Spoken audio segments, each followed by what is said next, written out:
Hello and welcome.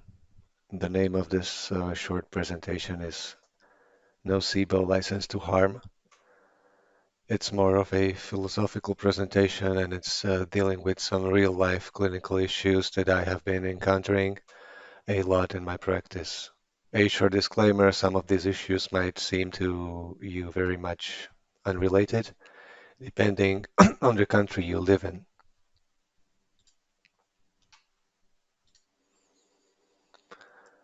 The first issue I've been struggling a lot with is the role of medical imaging in the lives of our patients.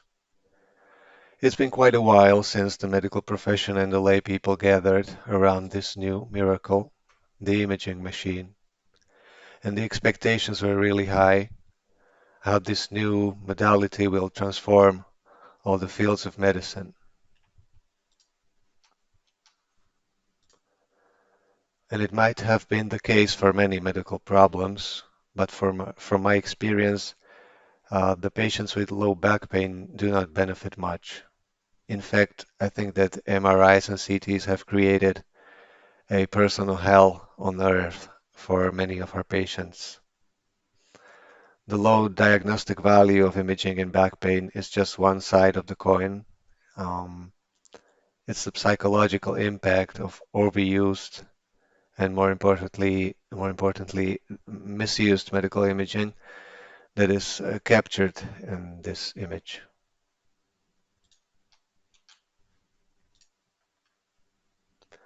There's a very specific problem that only doctors in some parts of the world can relate to, but it's definitely the case for where I live, Slovakia. The radiologist in my country works as this medieval scribe depicted in this image. He produces a very long and detailed report describing changes and deviations from the norm. Unfortunately, these reports lack any kind of interpretation or the radiologist's own insights. This is not an easy problem to solve, and I certainly do not think that only radiologists are to blame. Nevertheless, these long mechanistic reports have the potential to create a lot of harm.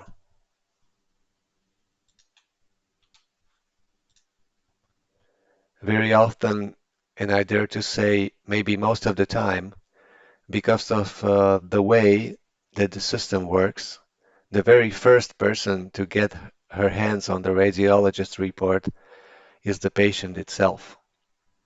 And as you can see in this image, as this lady keeps reading this report, her face turns more and more pale. For us, medical professionals, it might be hard to empathize with. But imagine this woman who expects to find out what's wrong with her, why she has back pain. And she sees all kinds of terms: degenerative changes, protrusions, scoliosis, modic changes, hemangiomas, thecal cysts, facet joint arthrosis, and the list goes on and on.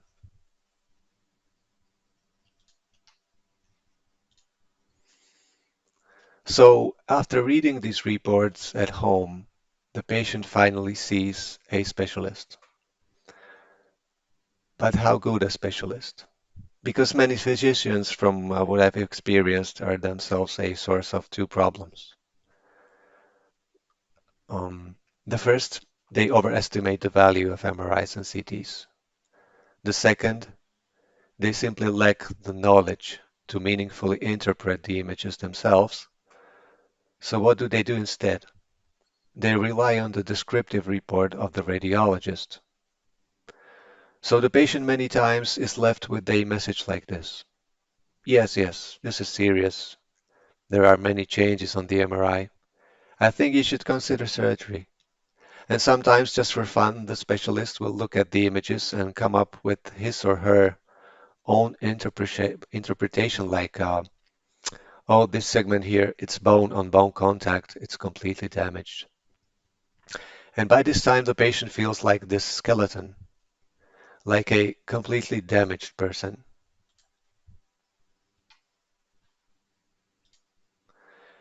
And because the imaging is so widespread these days, You always have friends and family who have had their MRI because of back pain. So the patients have these conversations further reassuring them about their problems. The dialogue in this picture might go like this. So I have two protrusions. One is 5 millimeters big. Oh, good for you. I have an extrusion and they found a hemangioma, which I Googled, and it's kind of a tumor, you know.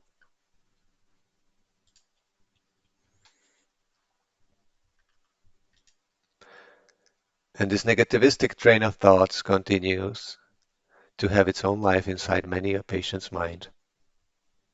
One of the biggest concerns is the prospect of spine surgery.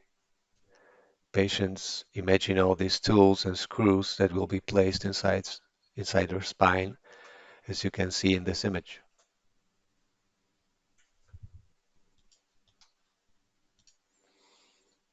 We surely live in difficult times, and for many patients with blue-collar jobs especially, these negative messages about their back pain can lead to serious fears from losing their jobs.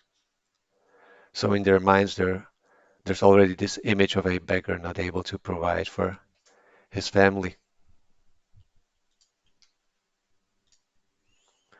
You probably wouldn't believe how many times the patients are told that they might or eventually will end up on a wheelchair. I believe such messages have nothing to do with medical professionalism.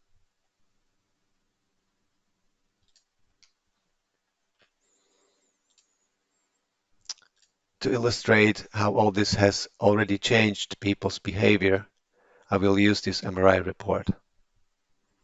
So the patient will send me his MRI report and he will enhance the important findings with a green marker because he already knows, he already has been told what his problem is. You might know that our company uses a kind of online consultation system where we can upload your pain history and images and we will get in touch with you. So it has become very common that the patients do not even care to describe their pain, not with a single sentence. They just copy and paste the imaging report because they already know what is wrong with them.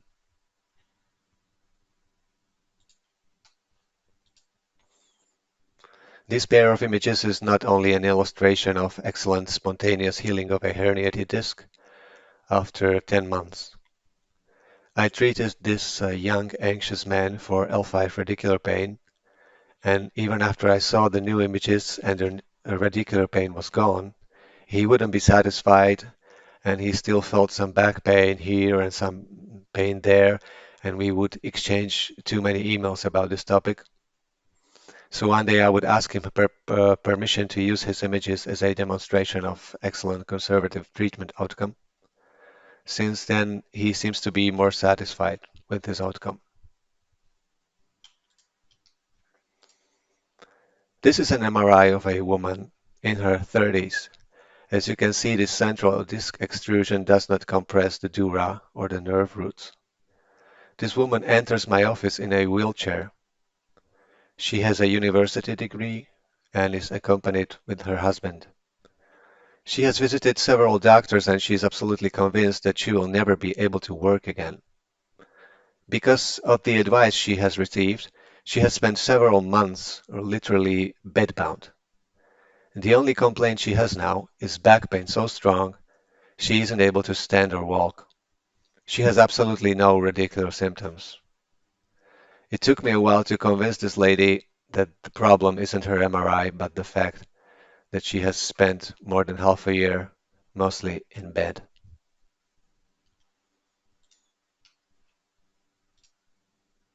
To illustrate the poor correlation between imaging and symptoms, this is a young woman, a war fugitive, by the way. She visits me in a lot of pain, back pain and leg pain as well. We do transforaminal steroids. She can barely tolerate the procedure. She cries several times during the visit. After a while, I am able to find out that she has been dealing with serious family issues at the time of her visit. After a few months, her second MRI arrives to my computer, and after I see these images, on the very same day, I call her and ask her how she was doing. She says she is doing great. She has almost no back pain. She has no leg pain and is able to walk several miles a day. That would be the image on the right side. I feel I'm just a wheel in a big machine and cannot change the way things work in the system that I work in. One small change that I have made is that when I order an MRI for a patient, I explicitly request that the MRI report only gets sent to me and not to the patient, so that the patient has to see me first in order to get some interpretation of the images.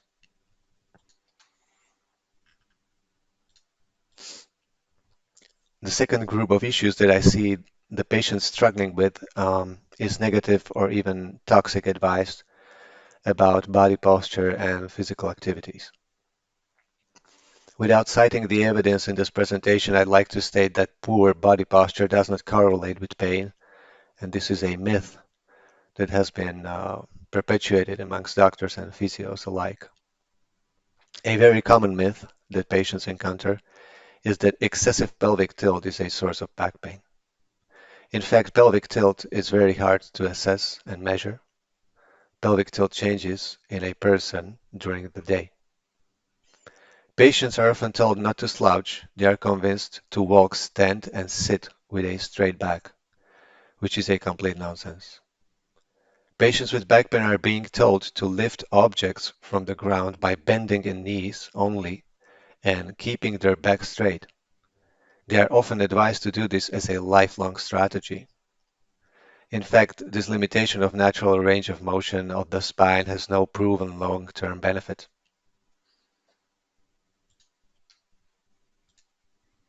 Although I do not think that this is physically harmful, many patients with back pain are led to believe that there is a specific exercise program that will work for their back pain. As a result, many patients blame themselves for not doing enough exercise or not doing it the right way because they are simply not getting the improvement that they were sold. In fact, there is no evidence that a specific exercise program is superior to any other. In my experience, people with back pain or with history of a herniated disc are almost universally told not to lift weights in the gym again for the rest of their lives. In fact, with some exceptions, people who have been lifting weights for many years have their spines adapted to such loading, and it is safe for them to continue lifting weights.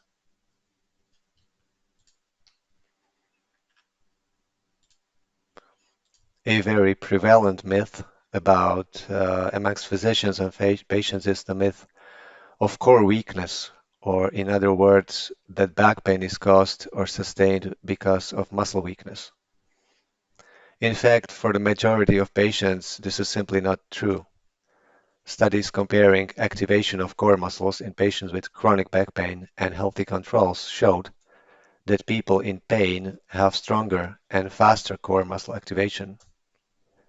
This may suggest that more than muscle weakness, the lack of muscle relaxation might contribute to back pain.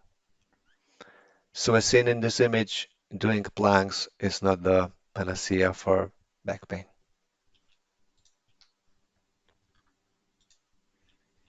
Surely you must have heard that sitting is the new smoking. In fact, comparing sitting to smoking is a very negativistic way to communicate, and it is not based on any evidence. This might have very negative psychological effects on patients with back pain who have a sedentary job. Even African tribes that do this, that to this day maintain a sort of hunter-gatherer lifestyle, spend many hours a day just sitting.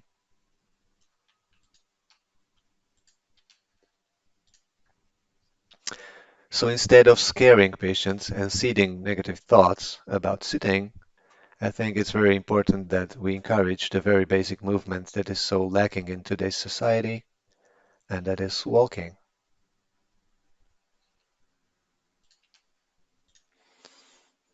So to conclude this part, because of all these negative beliefs, many patients with back pain tend to live in a sort of mental prison. They truly believe that something is seriously wrong with them, so they avoid this and avoid that. and they do not see the reality that the door to this prison is not locked. All it takes is a little push sometimes. And I'd like to encourage you as physicians to focus on the positive motivation because I have seen so many times that it's the medical system itself, it's us, who contribute to psychological harm to these patients.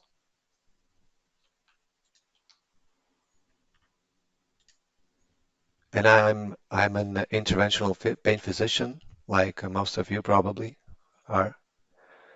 And these days, the medical system and the patients alike, they're speaking about movement and exercise as an intervention to treat back pain.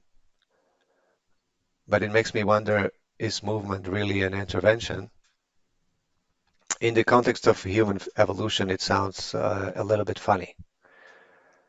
In the big image with its size represents roughly 2 million years of our ancestors, the hominids, who have been moving around a lot.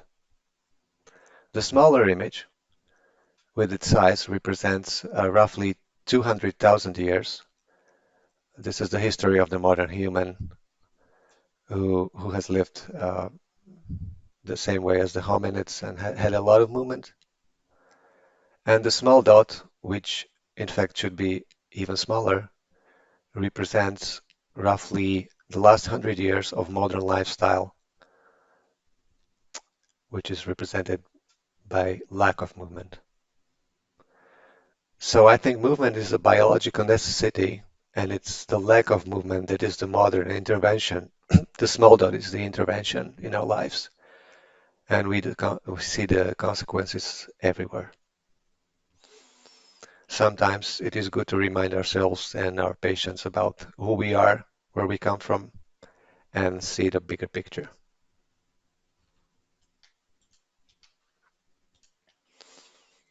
We keep learning that pain is a biopsychosocial phenomenon. Many of our patients live in a society that isn't very healthy itself. It's a goal-driven and success-driven society. Even if we address the biological aspect of pain, we should remind ourselves that there are other factors that are out of our reach. Not as to discourage ourselves, but to stay humble, maybe. To conclude, I'd like to state that it's not just our needles and instruments, but it's also our words that can help patients escape this inferno of pain. Thank you for watching.